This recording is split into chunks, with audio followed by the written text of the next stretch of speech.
Hello friends, my name is Shivani Gaur and welcome to deep explanation. तो चलो पढ़ते हैं। तो आज हम स्टार्ट करने वाले हैं आर्टिकल 5। हमारा आर्टिकल 4 तक कंप्लीट हो गया है। अगर आपने नहीं देखा है तो प्लीज़ जाके देखिए।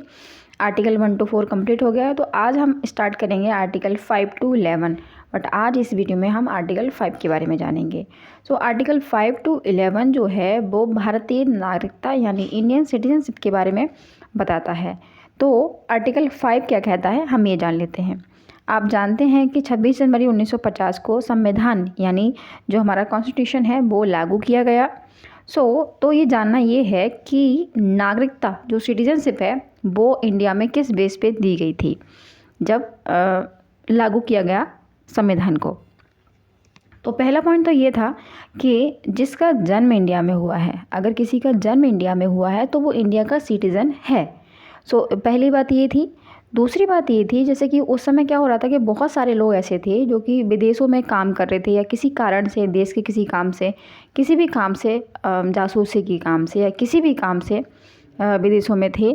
तो उनका तो फिर ऐसा था कि वो विदेश में है तो फिर जब इंडिया में वो लोग हैं ही नहीं या उनके बच्चों ने जन्म ही नहीं लिया है या कुछ भी है तो वो तो इंडिया के सिटीजनशिप होंगे ही नहीं। तो उनके लिए ये बोला गया कि अगर उनके माता पिता का जन्म इंडिया में हुआ है, चाहे वो कहीं भी काम कर रहे हैं कोई फ़र्क नहीं पड़ता, लेकिन उनके माता पिता अगर इंडियन हैं तो उनको इंडियन सिटीजनशिप दी जाएगी। तो इस बेस पे इंडियन सिटीजनशिप दी गई। थर्ड बात ये थी कि संविधान 1950 में लागू हुआ।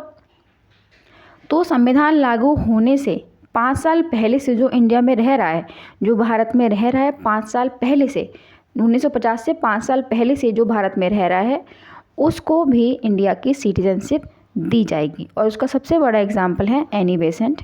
इन्होंने इंडिया के लिए बहुत काम किया, स्वतंत्रता में बहुत हाथ बटाया, बहुत काम इन्होंने हमारे लिए किया। तो इनको इंडिया की सिटीजनशिप दी गई। और ये जो है वो फर्स्ट वुमेन थी प्रेसिडेंट बनी इंडियन नेशनल कांग्रेस की। जो एनी बेसेंट है वो फर्स्ट प्रेसिडेंट बनी थी इंडियन नेशनल कांग्रेस की। सो आई होप कि आप समझे होंगे कि यही था हमारा आर्टिकल 5 जहाँ की हम नागरिकता के बारे में हमने बात की। सो आई होप आप समझे होंगे।